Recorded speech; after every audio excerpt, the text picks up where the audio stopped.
Good day to you, beautiful ladies and gents. First of all, thank you for giving me this opportunity to share my walk, my fierce walk or run out of the life of approval. So I'm going to get straight into it because I only have 10 minutes. So I'm Glenda. I have two beautiful young men, Joshua 23 and Matthew, who will be 21 in July. Um, the first marriage wasn't a life of approval, but the second marriage was the worst for me. I was living the life of approval, of an approver, and it was 5 years of torture. And then I started reading books and I started sharing with friends and I started going for counseling because everything I did for this man was to approve him. And then I picked up this book written by Joyce Meyer that says Approval of Addiction. So you satisfy everybody else, but you're walking away feeling so unfulfilled, you're dissatisfied, and you're so angry, and you wonder why you failed yourself again, and why you're allowing somebody to take. I've just not not even allowing them because they're not doing it. You allowing them to take your power away from you, and every time they take that power from you, your level of self-confidence drops and your self-esteem drops until you have nothing left you anymore to fight this fight. And I remember ending up at the clinic at a clinic for depression when I couldn't handle it anymore, and that is where it was diagnosed that I was living the life of an approver and a codependent person. And I was taught for 21 days. I went to different lectures and group therapy sessions on how to get out of that space. And I remember the very last day that I was there to share my life story. I was told, now you're standing on that side of that, take a walk over. You're now moving out of the approver and you are no longer an approver. You are Glenda. I've got Glenda back. I'm a winner. And I believe that you can be winners too. All of us are winners. Just remember, my saying is, trials are stepping stones to blessings. I tell myself, Glenda, get up, dust yourself off, clean your hands and walk. There are 4 seasons. I will never remain in the same season for the rest of my life. I want to move into spring where something new happens all the time, into summer where it is hot and bubbly and I can walk next to somebody and share my life with them and share my testimony with them and encourage them, because you don't know what the next person could be trying. There's so many people that end up committing suicide because they can't handle it. They feel like complete failures, but I refuse to go down that route. Yes, I was tempted many times to give up, to walk away and to run away, but I got my strength when I thought about my kids. I love my kids and my kids need me. They might be young adults, but they need me and I need them. They are our lives. So I started writing my book and it's called Mended by God. I haven't finished it yet because I've been through my divorce in February, and just going back to my divorce, the day I stepped out of the courtroom and the divorce was finalized, I held the paper in my hand and I said, thank you, Lord. It feels like I've just graduated from college and I have my diploma or my degree with me, and I felt so fulfilled. It was a weight that was lifted from me.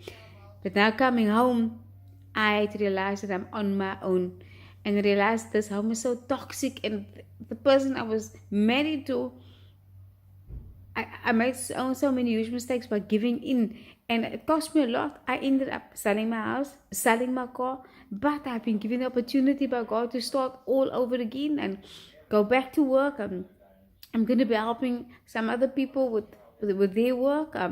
I've connected with so many people from so many different walks of life and different calibers altogether, and I do not become judgmental because I realize that not everyone is the same. Not everyone is going to be happy all the time, and some people are at a different level of an approver to what I was. I was right down at the bottom. Some people are just starting out, so we as women, we can stop it before it goes even further. And you know what? If we don't do anything about it, our children will start picking up these patterns in us. And they'll become like that. And if I think back, that is the life that my mom was living. It was sad to see my mom live that life. And I always said, I don't want to live that life. And guess what? Glenda goes and she lives that life by becoming an approver. But I stepped out of that. I attended other group sessions where I could encourage other moms. I could encourage other sisters. There was even fathers that I could encourage. And I said to this woman, we are strong. Let your yes be yes, and be your authentic self. You are. We know how our parents were, how they reared us, how they didn't take any crap from us, and they stood their ground. So why can't we stand our ground? I know who I am. And when I left my job and I walked there, I thought, oh no, I'm giving my job, I'm giving up my life, this is my career and all of that. No, that isn't the end of the road for me. That means that's a stop of something that I did for 27 years, too long.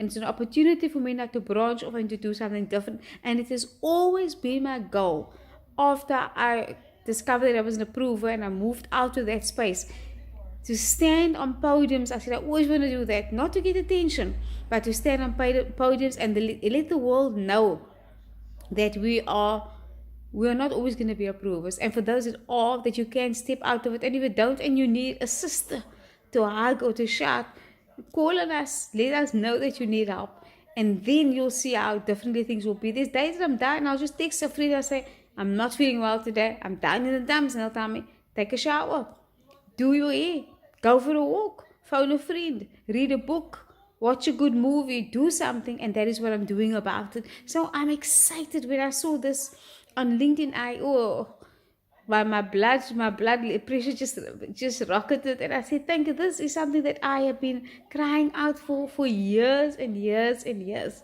and now it's really come to me, and it's come to meet me at the point of my need. So don't give up. Remember, trials are stepping stones to blessings. We can become, like I said in my text to our author, that I used to feel like Cinderella because of the life I was living, and I had to leave the ball just before I turned into Cinderella.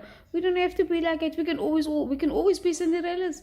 We can rise a level above that. Why must we look at other one and say, but look how well they're doing? They're in their element. It's because they've accepted themselves. So hug yourselves every morning. Tell yourself you love yourself. Pat yourself on the back and say, good job. You did well yesterday, so what can I do today?